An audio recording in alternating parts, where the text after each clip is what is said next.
All right. Good evening. This is James Nolan, the chairman of the Middlesex County Improvement Authority, and I would like to call this meeting of Wednesday, December 14th. We always begin with a salute to the flag, so if you would join me, please. I pledge allegiance to the flag of the United States of America and to the republic for which it stands, one nation under God, liberty and justice for all. very much. All right. Harlan, is that how we proper pronunciation? I know we just met, but Yes, you got it correct. Thank you. All right, so Harlan, welcome, and please roll call. Okay. Chairman James Nolan. Here. Commissioner Paul Abbey. Here. Commissioner Christine D'Agostino. Here. Commissioner Tashali Vasquez. And Commissioner Lois Yukna. Okay. There are 3 present and 2 absent. You have a quorum. And let me just, and I'll introduce, I'm sorry, we keep over talking each other. I apologize. Go ahead and do the introduction, please, starting with yourself. Yes. As I said, my name is Harlan Lack. I'm General Counsel to the Improvement Authority. Online, we also have Executive Director James Polos, CFO to the Improvement Authority, William Brennan, and from the county IT, Nick Ganescu and Joshua Cole. Okay, would you read the sunshine law, please? Yes. The following statement read into the record. This meeting today conforms with Chapter 231 PL 1975, called the Open Public Meetings Act, and as per the requirements of the statute, notification of the meeting was published in the Star Ledger and the Home News Tribune and filed with the clerk of Middlesex County. Very good. Jim Polos, committee report, starting with recycling. Yes, Chairman. We are making good progress. We had a tough week this week. There were some staff issues, but what was interesting is it seems like it wasn't unique to us. A friend of mine lives in Somerset County and got a message this morning from the Somerset County Recycling Program that they were having some staffing issues these last few days as well. We were actually told that once the new PTO time kicks in for staff on the first of the year, there tends to be a flurry of days off. So, but in the last couple of days, things have tightened up considerably. So we're pleased with that. I will tell you that our leaf composting program had a recent inspection by the DEP.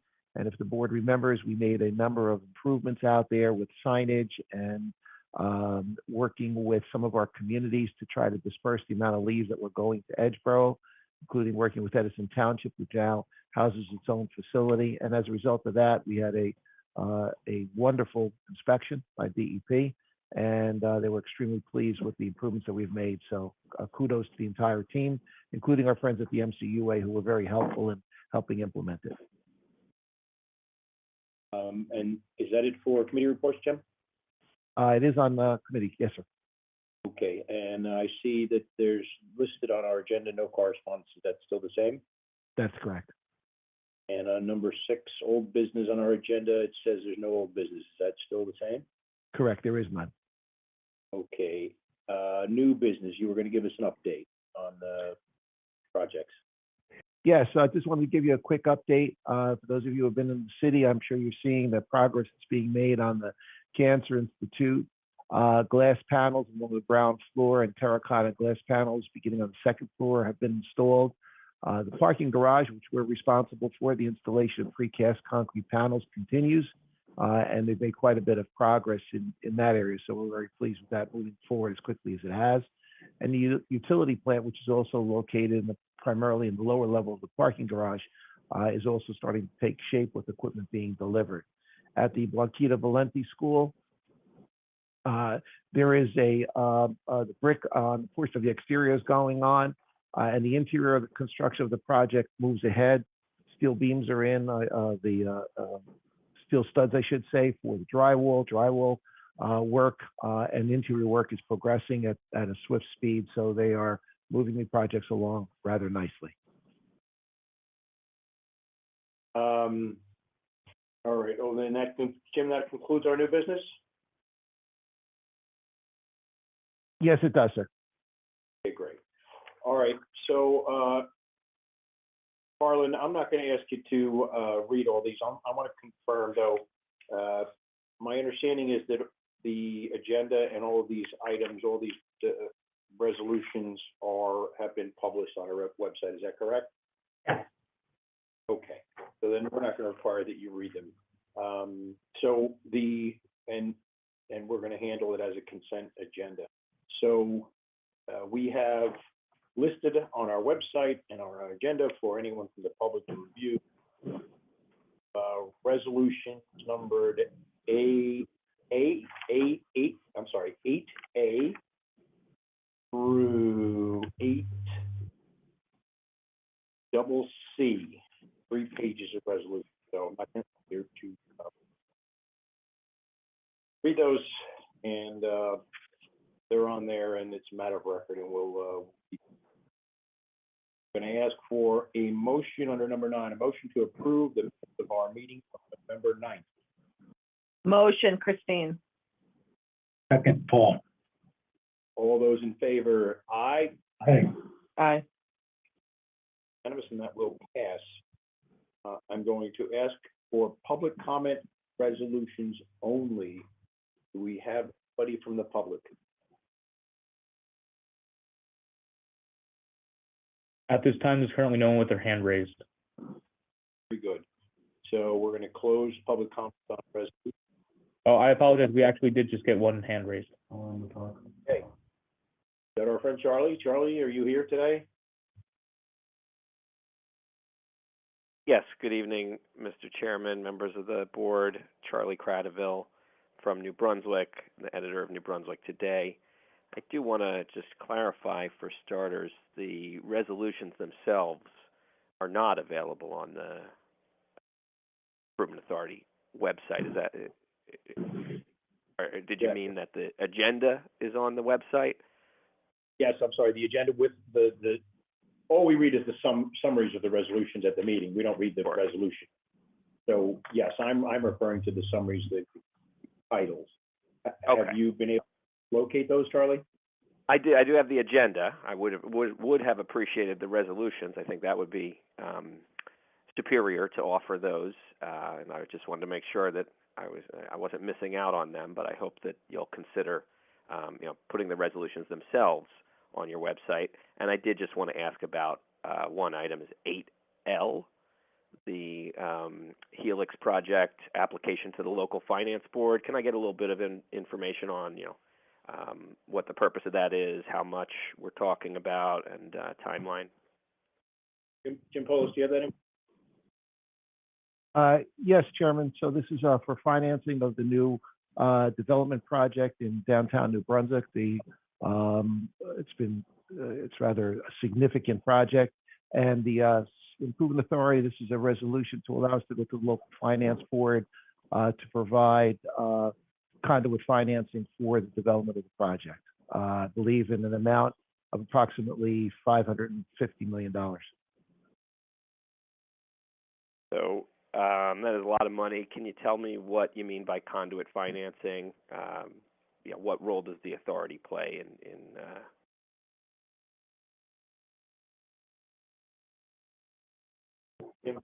That's that? Sure. We approach the local finance board and receive approval, or make application to them to receive approval to actually go through the financing steps, and then the authority would actually go out into the marketplace to solicit the best proposals possible and best interest rates for the bonds. Right. And so with $550 million, once that money comes in, is there anything else needed for this project, or is that 100% of the total cost?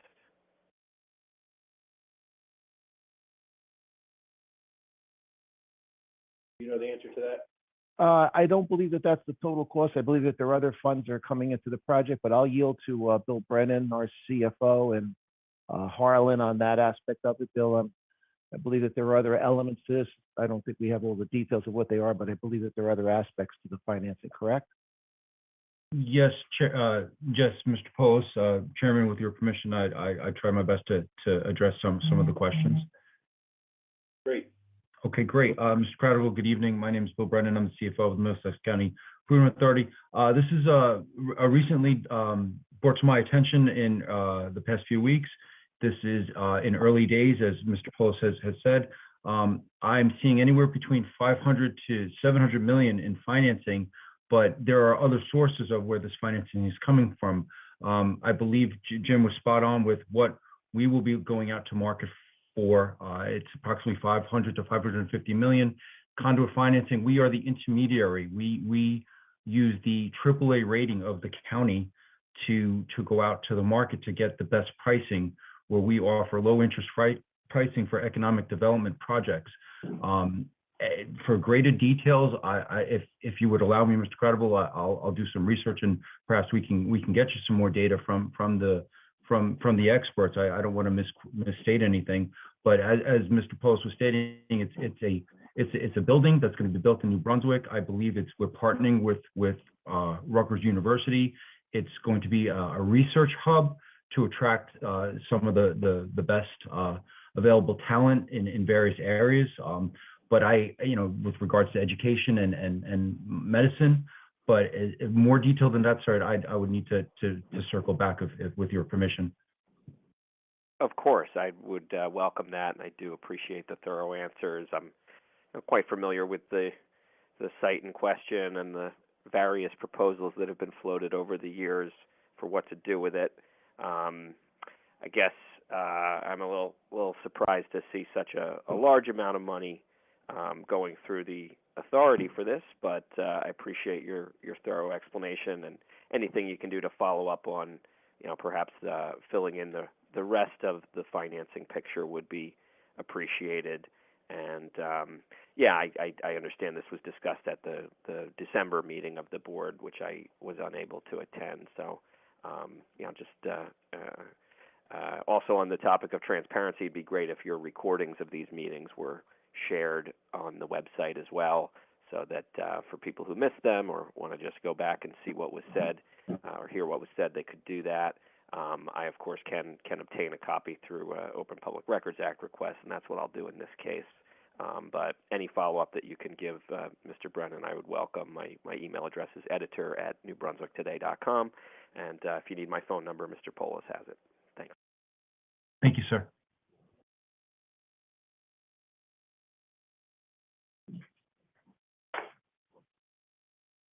All right, I'm going to ask for a motion to approve the resolutions. Can I get a motion to approve the resolution? Motion, Paul.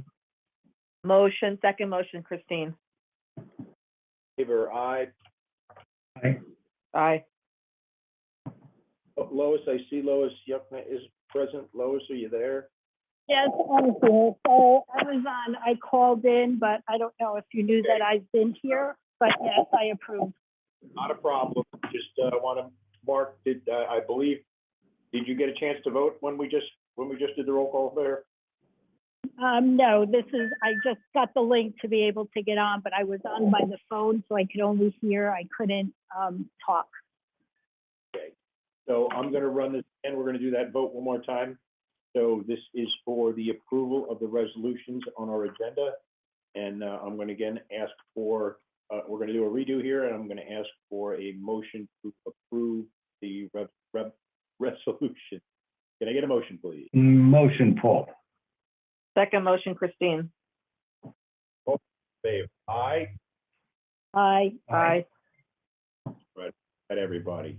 Thank you very much. All right, moving right along. We're going to go, I'm going to ask for a motion to pay vouchers, for the payment of vouchers. Can I get a motion? Motion, Christine. Second, All Paul. Favor, aye. Aye. Aye. So that will pass. And now we go into the public session. So, Charlie, anything for the public session?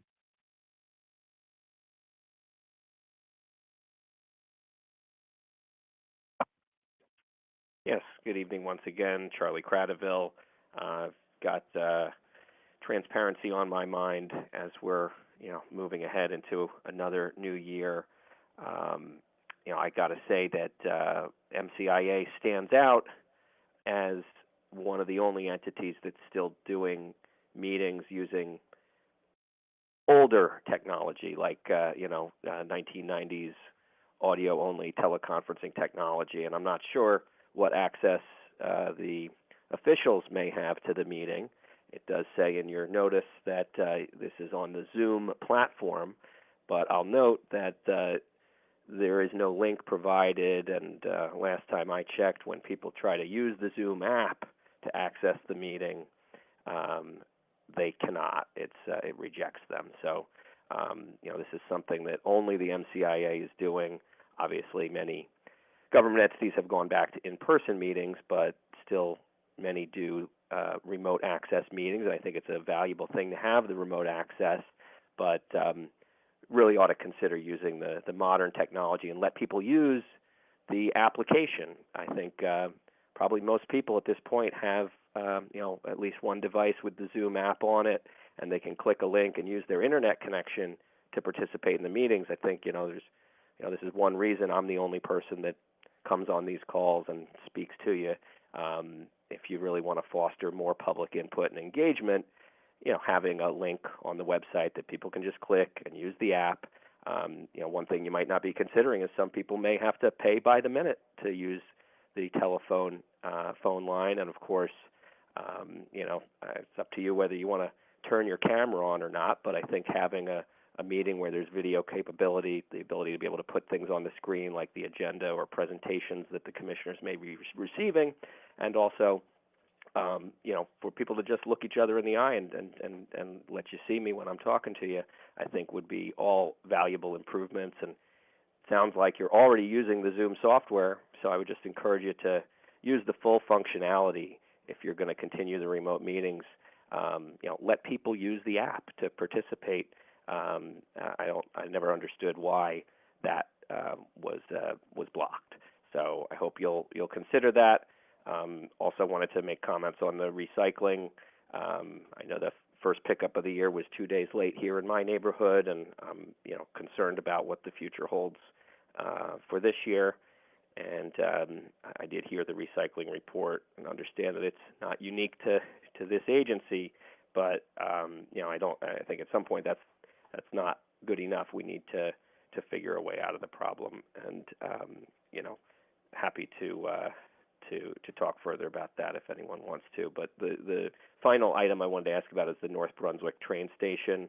I know that unfortunately the county's transportation director has resigned, and I know that a lot of big plans for improving public transportation are now in limbo or not where they're supposed to be. And I just wanted to check in and get an update on this very important project to finally get a train stop in North Brunswick. Is there any, approximate timeline for when I might be able to take the train from New Brunswick to North Brunswick?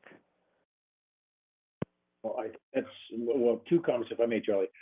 First, I am certainly going to consider all of the things that you mentioned. We'll discuss them with our administration and see what, if any of those things are attainable or easily attainable. Second, I'm going to ask Jim Polos. I think asking for a date that you can take the train might be a little ambitious, but I am going to ask Jim Polos if he knows any updates about the train station. Sure. Thank you, Chairman. Sure, Charlie. Yeah, I don't have a specific date for you, but what I can tell you is that we have gotten past the 10% design threshold. We are working with Transit and Amtrak on the details. We're into kind of the next phase of design, which is a significant step forward. And the cooperation from Transit and Amtrak has really been unparalleled. They've been extremely timely and helpful in helping us gather information as we go through this design. This is a highly, highly complicated and technical process. I have learned quite a bit about trains in the last year and a half, and I know I only can own up to a small percentage of what's necessary to get this done with the experts that we have. But I can tell you that it is, there are discussions that sometimes take place for days at a time having to do with a quarter of an inch differential because of issues having to do with platforms and accessibility and, height from the top of the rail. So there's a lot of detail. There's electrification of these lines, signalization that has to take place. There are communication conduits that, need to be taken into account that are underground. So there's a lot of planning that has to go in before a shovel can actually break the dirt. We do have our first kind of environmental walkthrough happening in a couple of weeks, so we're pleased with that. That has to be arranged with Amtrak. And in all honesty, some of these things just take time. That, as an example, was something we wanted to schedule, and we're slated to do that probably mid-February, because that's the first time that we're going to be able to get the appropriate security team from Amtrak who has to be along the rail lines for the security of the individuals. I think that's their first availability because they have a lot of projects going on. So all this stuff feeds into each other. But I can tell you that since the inception of the plan with the MCIA, we have made significant steps forward in pushing the project forward. Good to hear, and thank you for the thorough answer as usual. Just wrap things up by saying that I do think that the county needs to really step it up in terms of public transit, especially in our urban centers and our county seat here in New Brunswick. Unfortunately, the pandemic caused not just the county but other operators to roll back and cut back on their offerings, including some of the bus routes that the county ran here. And unfortunately, with the departure of the transportation director and the uncertainty over all these things, I really think it's high time that we, get the Transportation Coordinating Committee back together. Some of you may be familiar with this group. I've always found it to be a really productive meeting of the minds that used to have monthly meetings and apparently hasn't met in over 2 years, largely due to just all these, patterns and rhythms that we were in changing and things being disrupted. And I really think we've got to, have every part of the county be a part of that, including, the important work that the Improvement Authority is doing. So just appreciate you hearing me out today, and thank you for the time. Thank you, Charlie. All right, the agenda has executive session listed on it, but I believe that's carried over from last month's agenda. Harlan, am I correct? That's correct. There is no topics on for executive session. It's not needed for this meeting. Well, then that leads us to a motion to adjourn. So if I can have a motion to adjourn? Thank you. Motion, Thank you for Christine. that wonderful word. Very appreciate it. I think we got a in a second there. So I'm going to say we're all in favor, and everybody be safe, and thank you for participating. Good night. Have a good night. Good night.